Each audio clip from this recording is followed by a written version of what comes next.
to appear strong.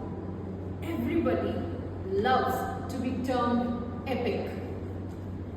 Now, imagine in a room there are two kids sitting and playing.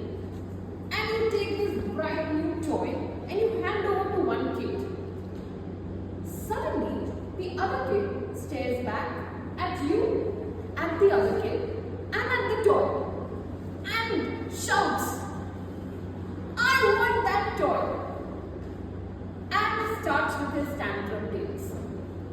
Now, 2 seconds before, this kid was totally unaware about the existence of this toy, was totally uninterested in this toy. However, now that he feels the other kid has something better than him, the power struggle begins. This kid who was crying now grows up. He's in school. He's an amazing kid. He's doing well in his class. However, this emphasis on validation continues.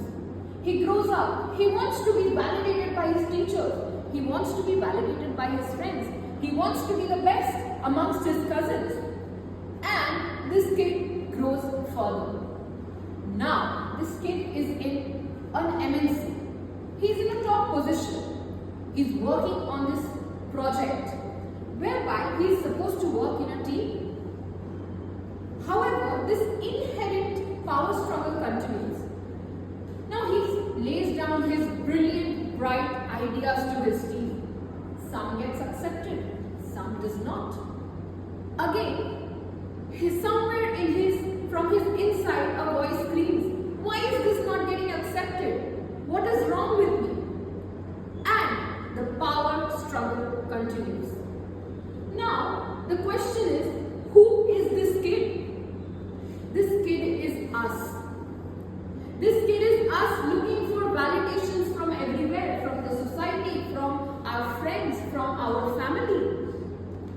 And now, it's the time that we need to ask ourselves this question that, what is this ego or the power struggle that is playing? And how do we manage this? Last week, our fellow Toastmaster Churchill introduced me to this book by Chris Voss, Never Split the Difference. And I went back to reading that book. Thank you, Churchill, for that.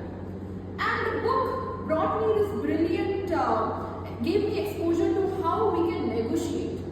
And the biggest learning for me was, for effective negotiation, never let your ego come into picture. Always learn to empathize. Only then you will get to a win-win situation. Now, how do we manage this entire power struggle? How do we manage the ego? First of all, whenever ego comes into picture, we try to be the good cop. We separate ego as a different person and we say, "Oh, it's my ego which made me do it," as if it's a different whole person. So let us stop separating ego as a different individual first. Second, let us try to be humble as an individual. Third, let us try to be more empathetic. How can we be more empathetic? By trying to understand the other person's perspective or point of view, we can be more empathetic. And let us be more open to accepting our mistakes.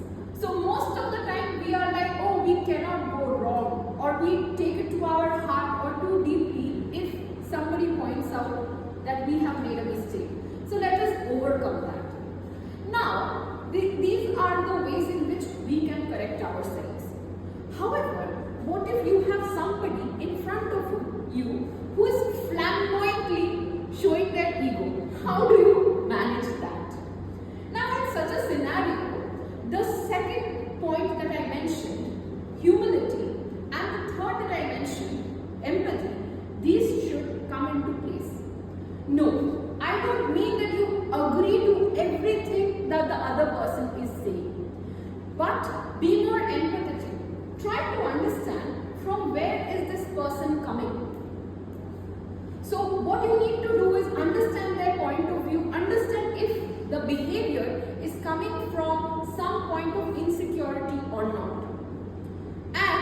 let not the tension and let not the frustration come in between. So this is how you can manage the other person's scenario.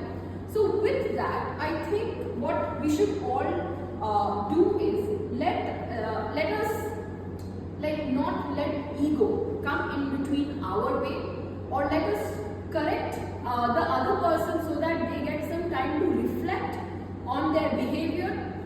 And with that, whenever it bothers us, take a pause, take a deep breath, and embrace empathy so that we can get over our ego and accept ego as one of our personality and move on. With that, I would like to close.